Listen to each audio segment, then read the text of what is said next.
여러분 안녕하세요. 호수파파입니다. 전세 보증보험에 가입하는 사람들이 최근 몇 년간 엄청나게 늘고 있습니다. 그런데 보증보험에 가입된 임차인들이 전세금을 보호받지 못하는 이상한 상황이 발생하고 있어요. 임차인의 어떤 실수 때문이 아닙니다. 전세 보증보험의 약관 때문이라는데요. 왜 이런 상황이 생겨나는 것인지 최근에 발생한 대규모 피해 사례 하나를 보면서 살펴보겠습니다. 부동산에 관심 있는 분이라면 지난 10월에 언론을 뜨겁게 달구었던 빌라왕이라는 호칭을 기억하실 거예요. 수도권에서 1000채가 넘는 빌라와 오피스텔을 임대하면서 속칭 빌라왕이라고 불렸던 40대 김모 씨입니다. 당시 알려진 바에 의하면 김모 씨는 2019년부터 이렇게 주택을 늘려가기 시작했다는데요. 총 주택수는 1139채였던 것으로 알려져 있어요. 3년간 매일 매매 계약서를 작성해도 날짜가 모자르죠. 여기에 대해서는 다른 의혹들이 있는데 그건 좀 후에 얘기해 보겠습니다. 어쨌건 이 빌라왕 김모 씨가 임차인들의 보증금을 돌려막지 못해서 계속 문제를 일으키다가 10월 12일에 종로의 한 모텔에서 사망한 채로 발견이 되었어요. 문제는 여기서부터 시작됩니다. 보증보험에 가입된 임차인들이 김 씨 사망 이후부터 보증보험으로부터 전세금을 반환받지 못하고 있어요. 이유는 김 씨가 사망했기 때문에 보증보험에서 전세금을 내어주더라도 김 씨에게 대위권을 행사할 수 없기 때문이라고 합니다. 보증보험 약관을 살펴보겠습니다. 지금 보시는 것이 주택도시보증공사의 전세보증금 반환보증 약관이에요. 총 9페이지에 걸쳐서 상당히 많은 조항이 있는데요. 보증보험에서 지급을 미루는 것은 제11조 때문인 것으로 보입니다. 11조 1항에 보면 보증공사에서 보증금을 대신 내어준 경우에 보증공사는 임대인에게 구상권을 갖게 됩니다.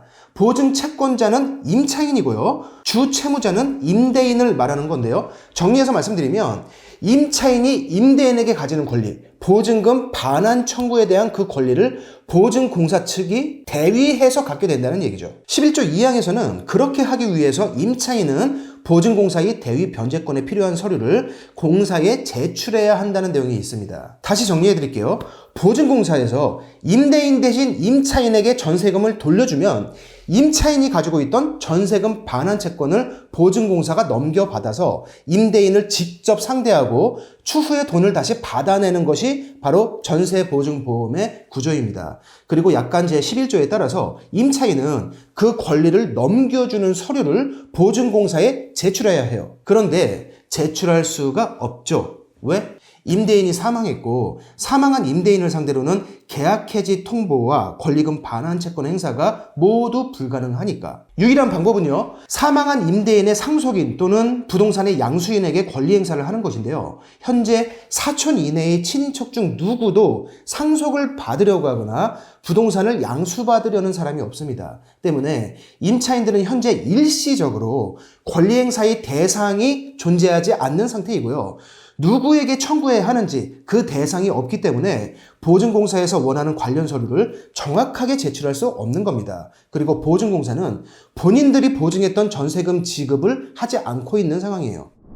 임대인의 갑작스런 사망과 보증공사의 보증보험금 지급 거절, 이로 인해서 이사를 계획했던 몇몇 임차인들은 수백만 원의 계약금을 날린 사례도 있다고 합니다. 보증공사 측은 여기에 대해서 규정 때문에 뾰족한 방법이 없다, 이렇게 답변하고 있어요. 자, 그런데요, 제가 보증보험 약관 전체를 꼼꼼하게 봤는데 보증공사에서 임차인에게 보증이행을 거부할 수 있는 사유에 천재지변, 전쟁, 내란 혹은 이와 비슷한 사정, 이 내용은 있지만 임대인의 사망은 어디에도 없습니다. 그리고 임대인의 사망은 천재지변이나 전쟁, 내란, 그와 비슷한 사정이 절대 아니죠. 약관 제2조에는 보증공사가 보증하지 않는 내용, 제3조에는 보증공사의 면책사항, 제4조에는 면책 범위가 있고요. 제5조에는 보증 채권자, 즉 임차인의 의무가 있습니다.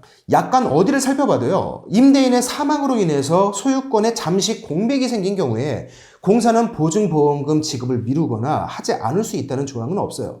약관상 어쩔 수 없다라는 식의 주장은 약관의 조항을 너무 무리하게 본인들에게 유리한 방향으로만 해석한 게 아닌가 합니다. 사기업인 일반 보험회사가 이렇게 나와도 전 국민의 지탄을 받을 일인데요. 공기업에서 이런 이유를 달고 과연 지급을 거절하거나 끝까지 미룰 수 있을까요? 보증공사는 어떤 과정으로건 결국 보증 내용을 이행할 수밖에 없습니다. 시간이 지나면 지날수록 임차인들의 피해가 커지고 있어요. 규정을 잘못된 쪽으로 확대 해석하지 말고 보험에 가입한 임차인들에게는 하루빨리 보증 이행이 되도록 간곡히 부탁드립니다. 사람들에게 이론적으로 일을 하라고 세금을 지원해 만드는 것이 공기업이에요. 피해 임차인들의 피해 회복이 빨리 이루어지길 빌겠습니다. 오늘 영상은 여기서 마치겠습니다. 고맙습니다.